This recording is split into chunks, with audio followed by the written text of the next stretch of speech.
बाबा नारद ने मानो बता दिया, अरे वो भस्मासुर, बाकी तो ठीक है, भोले बाबा ने वरदान दे दिया तुम्हें, लेकिन भोले बाबा के पास जानते हो एक बहुत बढ़िया चीज है। तो भस्मासुर ने कहा वो क्या है? कार्य भगवान भोले बाबा के पास एक देवी जी रहती है जो बहुत सुंदर है। तो भस्मासुर ने कहा मतलब कार्य तुम भस्मासुर हो? अरे तुम इतने सुंदर हो, इतने बलशाली हो, अब बाबा ने तुम्हें वरदान दे दिया है जिसके सर पे हाथ रख दोगे वो भस्म हो जाएगा। तो जाओ ऐसा करो, अब की बार बाबा को पसंद कर लो और पसंद करके भगवान भोले बाबा से माँ भवानी को मांग लो।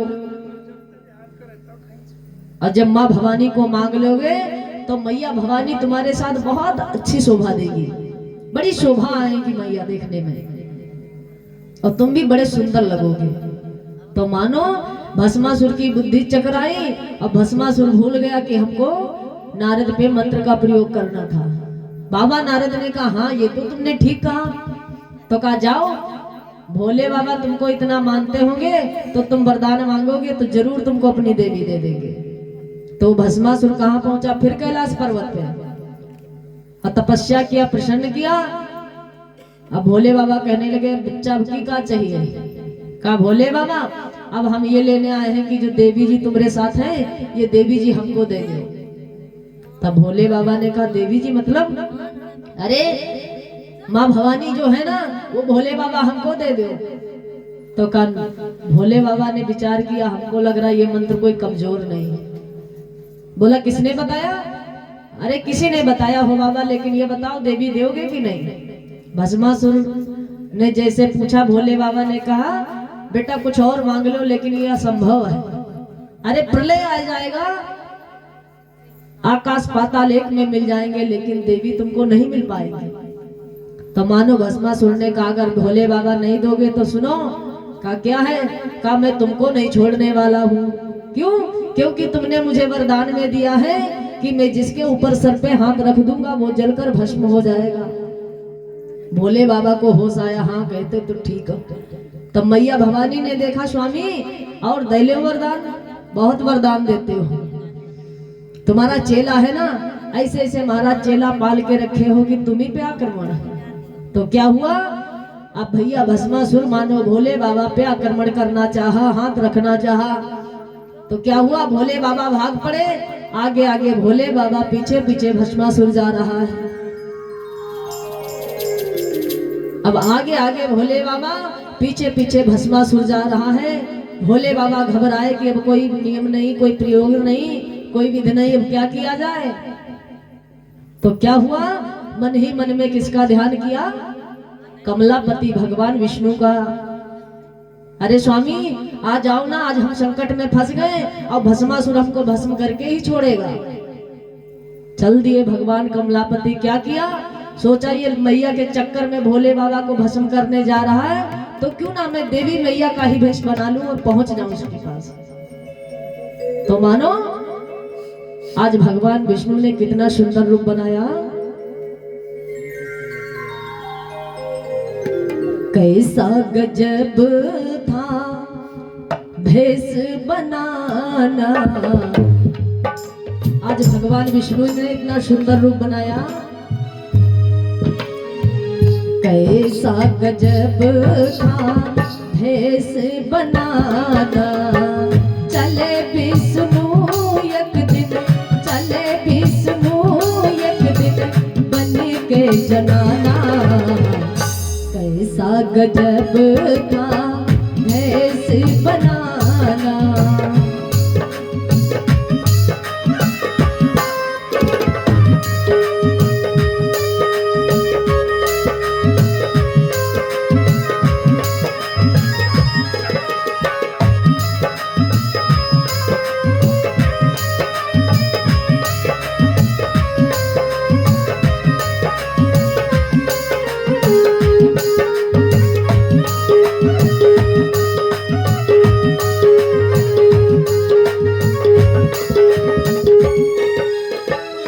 हुआ? आज भोले बाबा आगे आगे जा रहे हैं, पीछे से भस्मासुर जा रहा है। तो भगवान विष्णु ने बड़ा सुंदर भेष बनाया और क्या हुआ?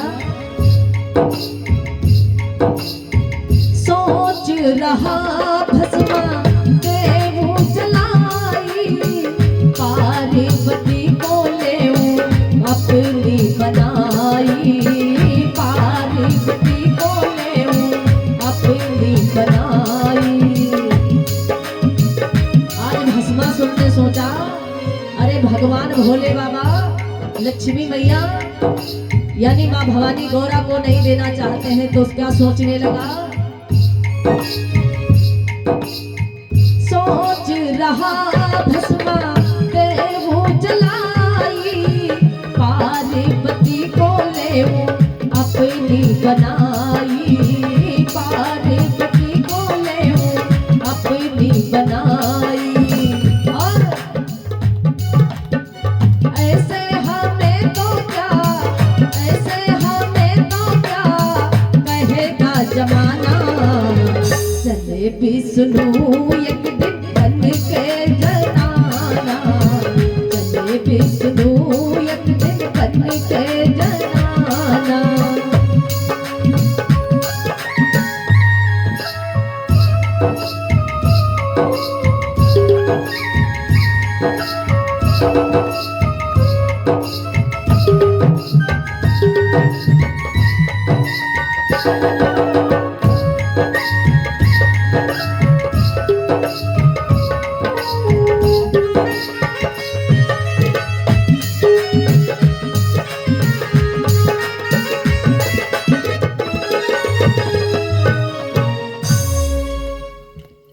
तो मानो भस्मासुर ने सोचा कि भोले बाबा को ही भस्म कर दूं तो मैया भवानी हमें मिल जाएंगी।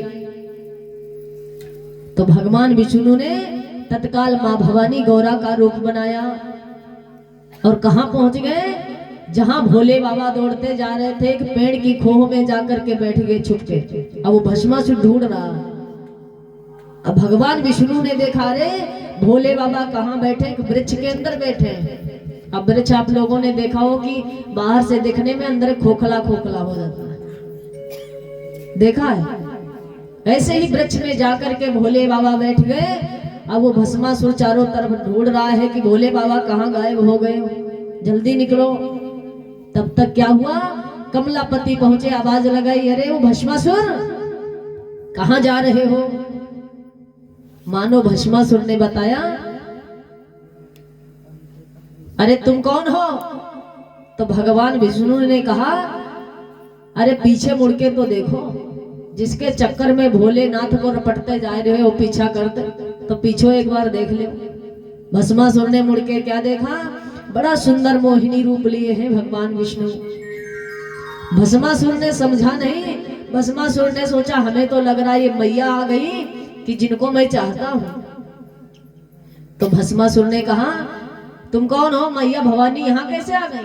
अरे तुम्हारे चक्कर में मैं भोले बाबा का पीछा कर रहा हूँ। मैया ने कहा, सुनो, हम अपने स्वामी से इसलिए प्रेम करती थी कि हमारे स्वामी बड़ा सुंदर नृत्य दिखाते थे, इसलिए मैं भोले के साथ रहती थी। और वैसे मैं भोलेनाथ से परेशान थी, क्योंकि दिन रात में भांग घोट घोट के थक जाती थी। और तुम अगर मुझे चाहते हो, मेरे चक्कर में भोलेनाथ का पीछा कर रहे हो तो गलत है। अगर मुझे पाना चाहते हो ना तो यहाँ आ जाओ। तो मानो भस्मासुर ने देखा और पीछे मुड़ करके क्या देखा, बड़ा मोहिनी रूप है। भस्मासुर भोले बाबा को भूल गया, भवानी के पास पहुंच गया, यानी भगवान विष्णु के पास। और जब पहुंचा तो मानो भगवान विष्णु ने खेल खिलाना शुरू कर दिया। अरे भस्मा, ऐसा है ना, हमारे भोलेनाथ नृत्य करते थे ना, मैं उनके नृत्य तांडव से बहुत प्रसन्न थी। बड़ा सुंदर तांडव करते थे भोले बाबा। और जैसे कहा बड़ा सुंदर तांडव करते थे हमारे स्वामी। तो भस्मासुर ने कहा, वो कैसा नृत्य था। तो मैया भवानी ने कहा, तुम कर पाओगे। कहा हाँ, क्यों नहीं कर पाऊंगा। तो मानो भगवान विष्णु ने वो नृत्य करना प्रारंभ कर दिया। भस्मासुर से कहते हैं, अरे वो भस्मा, जैसा मैं नृत्य करूं वैसे तुम करो, जैसा मेरे स्वामी करते थे। और तुम जब नृत्य कर लोगे तो मैं निश्चय तुम्हारे साथ चल दूंगी। तो क्या हुआ, आज वो भस्मासुर मैया भवानी का रूप लिए हुए भगवान विष्णु के साथ नृत्य करने लगा। और नृत्य करते करते क्या हुआ, वो तांडव का नृत्य कर रहे हैं भगवान कमलापति। बड़ा सुंदर नृत्य बज रहा है, तांडव बज रहा है।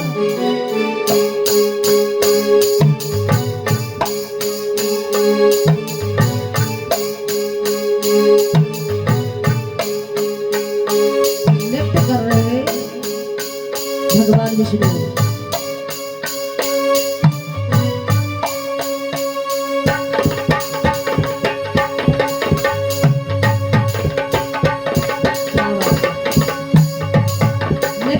भस्मासुर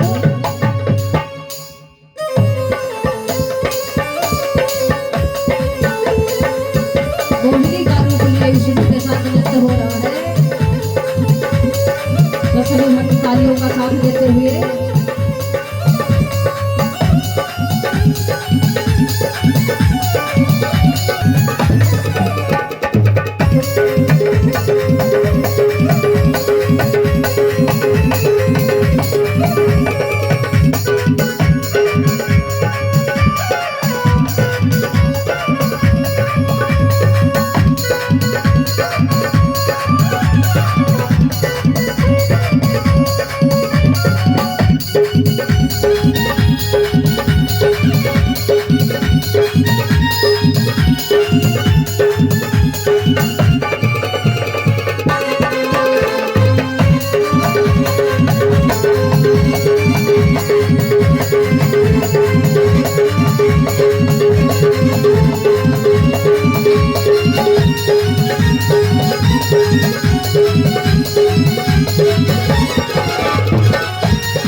और जैसे नृत्य होना प्रारंभ हुआ, भगवान विष्णु नृत्य करने लगे। भस्मासुर नृत्य में इतना मगन हो गया, वो भूल गया कि भोले बाबा ने वरदान दिया था कि जिसके सर पे हाथ रखोगे वो भस्म हो जाएगा। मानो जैसे मैया ने कहा हमारे स्वामी नृत्य करते थे, यूं हाथ रखते थे, तो भस्मासुर मानो भूल गया, अपने सर के ऊपर जैसे हाथ रखा, भर भर भर भर भर करके सत्यनारायण हो गया।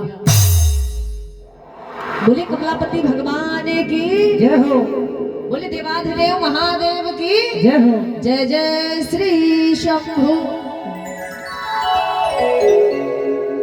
आज वो भस्मासुर भस्म हो गया। तो ऐसे हैं हमारे भगवान देवाधिदेव महादेव। और नारद बाबा अपने शरीर की रक्षा है तो भेज दिया कहाँ, फिर भोले बाबा के पास। तो वही है नारद बाबा। तो नारद बाबा ने बता दिया था कंस को, बेटा जाओ, तुम्हारे पिता सूरसेन जी महाराज नहीं है। अरे तुम्हारे पिता का नाम है उग्रसेन जी महाराज। तो कहाँ चला गया वो? रात में उठ करके, वही कंस रात्रि में उठ करके कैलाश पर्वत पे चला गया तपस्या करने के लिए। देवाधिदेव महादेव को प्रसन्न कर लिया। तो मानो महादेव ने इसको एक धनुष दिया और कहा जाओ बेटा इस धनुष को ले जाओ, जो कोई इस धनुष का खंडन करेगा वही तुम्हें मारेगा। देवाधिदेव महादेव ने कंस को एक धनुष दिया, कहा ले जाओ इस धनुष को और जानना जिस दिन इस धनुष को कोई तोड़ दे वही तुमको मारेगा। तो कंस उस धनुष को लेकर के कहां पहुंचा? मथुरा में। कहां पहुंचा? उग्रसेन जी महाराज के महलों में। अब उग्रसेन जी महाराज के महलों में निवास करने लगा। धीरे धीरे उग्रसेन जी महाराज की सेवा करने लगा। और जब उग्रसेन जी महाराज की इतनी सेवा की, उग्रसेन जी महाराज प्रसन्न हो गए, उसको अपना मंत्री बना दिया। और जब मंत्री बना दिया तो अपने मद में हो गया। और समय काल व्यतीत हुआ, कंस ने फिर अपना मंत्री चुना, किसको? चारूण को। एक दिन क्या हुआ, कंस अपने मंत्री चारूण के साथ बैठा। विचार विमर्श कर रहा था तो चारूड़ ने कहा, अरे ऐसा है ना, अब तुम विवाह के योग्य हो गए हो, अपना विवाह कर लो। तो कंस ने कहा, नहीं चारूड़, ऐसा है ना कि मैं चाहता हूं कि मेरी बहन देवकी विवाह के योग्य हो गई है, तो क्यों ना मैं अपनी बहन देवकी का विवाह कर दूं। तो कोई लड़का है तेरी नजर में तो बता। अरे मैं अपनी बहन देवकी का विवाह करना चाहता हूं। और जैसे कहा मैं अपनी बहन देवकी का विवाह करना चाहता हूं, तो कहते हैं भैया कि जैसा जिसका राजा वैसा ही उसका मंत्री। तो चारूड़ बोल पड़ा, क्या तुम्हारी बुद्धि मारी गई है? अरे विवाह के योग्य तुम हो गए हो और कहते हो बहन का विवाह करना। अरे विवाह करना है तो पहले अपना विवाह करो, क्योंकि लड़कियों का विवाह अपने हाथ में है और तुम्हारा विवाह अलग है। अब विवाह करना चाहते हो तो पहले अपना विवाह कर लो। तो कंस ने कहा, नहीं मैं चाहता हूं कि बहन का विवाह करूं। तो बार बार चारूड़ ने समझाया, नहीं अपना विवाह करो। तो कहते हैं भैया विवाह की लगन बहुत पक्की होती। मानो कंस का मन घुमा। तो कंस ने कहा, कहां से ढूंढ के लाऊंगा लड़की? तो तेरी नजर में है तो तू लड़की बता दे, तो मैं उसी के साथ विवाह कर लूंगा।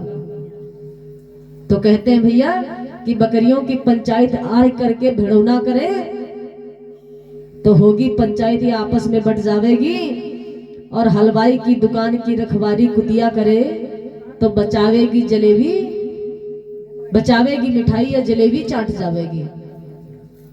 यानी बकरियों से कह दो भैया कि भेड़ा, भेड़ा तो सभी लोग जानते हैं, बकरियों की पंचायत आर करके भेड़ौना करे। भेड़ा आ जाए बकरियों की पंचायत करे तो क्या होगा? बकरी को उठाए ले जाएगा, सीताराम मार देगा, खा जाएगा। और वही भैया कुतिया से कह दो कि जाओ दुकान की रखवारी करो। हलवाई कह दे तो क्या होगा? मिठाई बचाएगी कि जलेबी चाट जाएगी, पूरा सीताराम ले। तो जैसा जिसका राजा वैसा उसका मंत्री।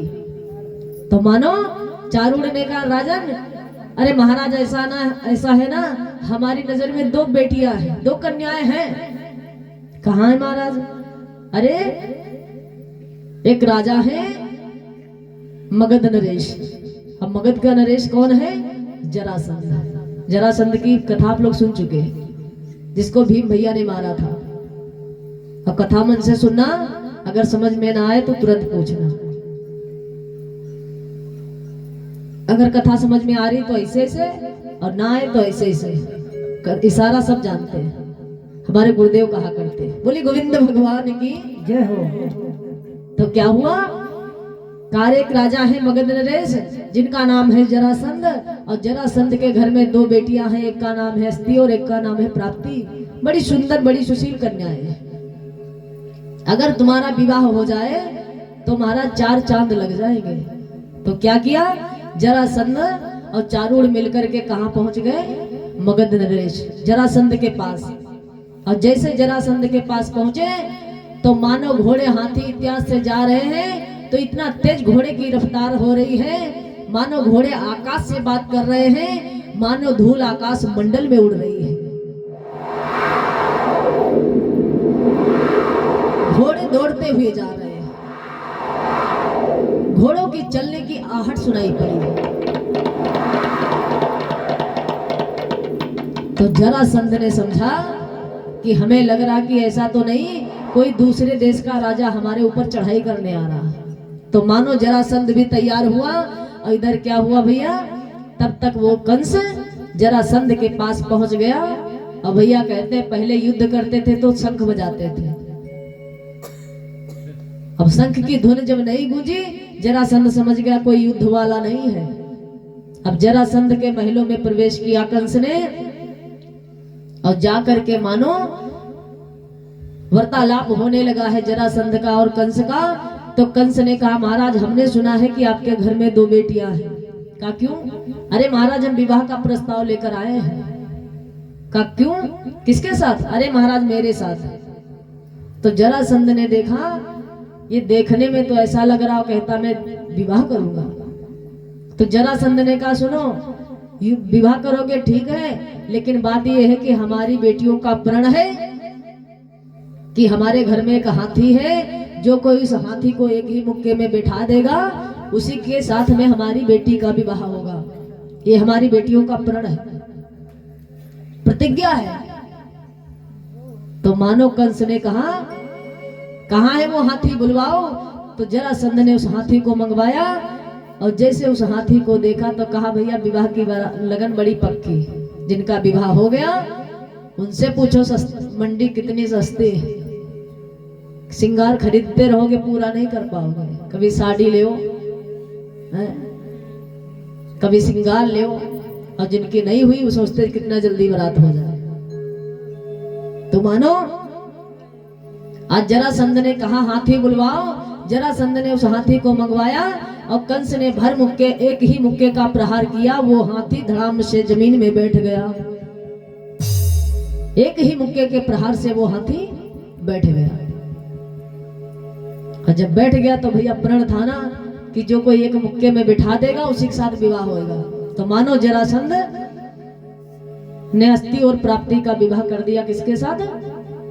कंस के साथ। और जब विवाह कर दिया और कंस चलने को तैयार हुआ तो फिर जरासंध ने कहा सुनो बेटा, हाँ बताओ, ऐसा है ना ये हाथी ले जाओ। क्यों? ये हाथी इसलिए ले जाओ कि मेरी बेटियों को एक श्राप है। वो क्या है? वो श्राप ये है कि जो कोई इस हाथी को मारेगा उसी के द्वारा मेरी पुत्री के पति को, वही मेरी पुत्री के पति को मारेगा। यानी अब कंस तुमको जो कोई इस हाथी को मार देगा वही तुम्हें मारेगा। समझ लेना तुम्हारी मौत की चुनौती बहुत अच्छी है, ले जाओ इसको। तो कंस उस हाथी को लेकर चला, जिसका हाथी का नाम है कुबिलिया पीड़। और ध्यान देना ये कुबिलिया पीड़ की कथा चलती रहेगी कब तक? जब तक भगवान फिर पुनः मथुरा का गमन नहीं करेंगे। मथुरा में जाएंगे तब कुबिलिया पीड़ को मारेंगे। तो कंस उस हाथी को लेकर अस्थि प्राप्ति के साथ में अपने महल को चलाया। बड़ा आनंदचित रह रहा है कंस। तो कुछ समय व्यतीत हुआ और कहते हैं भैया कि कंस अपनी बहन देवकी से इतना प्रेम करता था, अत्यधिक प्रेम करता था। और देवकी कंस की चचेरी बहन है। तो कंस ने कहा अब हमारी बहन विवाह के योग्य हो गई। तो फिर उसने चारूड़ को बुलवाया। अरे चारूड़, जी महाराज, अरे मैं चाहता हूं मेरी बहन विवाह के योग्य हो गई, अगर तुम्हारी नजर में कोई है तो बता दो। चारूड़ ने कहा महाराज नजर में तो एक बालक है लेकिन एक कमी है। क्या है कमी महाराज? और कुछ नहीं, लड़का बड़ा सुशील है, बड़ा सुंदर है, लेकिन बात यह है कि उसके 6 विवाह पहले से हो चुके हैं। कौन है?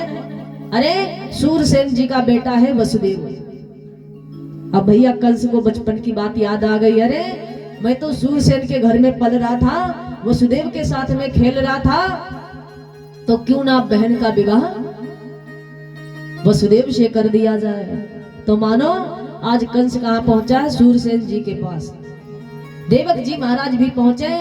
मानो बात पक्की हुई और देवकी का विवाह बड़ा धूमधाम से होने लगा। देवकी का विवाह बड़ा धूमधाम से हुआ। तो वसुदेव जी महाराज ने देवकी से कहा देवकी हमारी बामंगनी बन जाओ। तो देवकी ने मना कर दिया, महाराज हम आपकी बामंगनी नहीं बनेंगे। क्यों? अरे महाराज क्या समझते हो हम ऐसे आ जाएंगे? फिर कैसे आओगी? तो देवकी ने कहा महाराज हमको 7-5 वचन दो। आपके नेपाल में 7-5 वचन होते हैं? होते हैं? हाँ ठीक, हमारे यहाँ भी होते हैं। हाँ 7-5 वचन सुनाए जाते हैं। अब भैया 7-5 वचन अगर मन से सुन लो तो कभी जीवन में पत्नी के बीच में झगड़ा ही नहीं होगा। 7-5 वचन, लेकिन भैया सुनता कोई नहीं। अब कहीं कहीं तो हम देखते बारात करने गए, विवाह हो रहा, अब ब्राह्मण देवता मंडप के नीचे 7-5 वचन सुना रहे। अब भैया मोर ऊपर से सहरा बांधे खूब बढ़िया नींद ले रहे, सो रहे। तो 7-5 वचन कौन सुनेगा? कोई नहीं। तो मानो देवकी ने कहा महाराज हम आपकी बामंगनी कब बनेगी? कहा कैसे बनोगी? कहा पहला नंबर 1 कि हमको अपने घर की बागडोर दे दो, रसोई की बागडोर हमको दे दो, कि हमारी रसोई में क्या बनता आपसे मतलब नहीं। वसुदेव जी ने कहा ठीक देवी। कहा फिर? कहा दूसरा ये दे दो कि पूजा पाठ इत्यादि यज्ञ में हम आपके दाहिने रहेंगे। का फिर का महाराज युद्ध में हम आपके पीछे रहेंगे। का ठीक। अब भैया ऐसे मान लो अब रुक्मिणी मंगल की कथा में 7-5 वचन सुनाएंगी, जरूर सुनाएंगे। अब समय सीमा की ओर चलते हुए, क्योंकि कन्हैया का अवतार होना है इसलिए। तो बोले गोविंद भगवान की जय हो। तो मानो देवकी ने कह दिया महाराज पूजा पाठ कथा में हम दाहिने रहेंगी, और जब आपके पितृ देवताओं का पूजन होगा तब बामंगनी बनूंगी। मानो वसुदेव ने कह दिया ठीक है।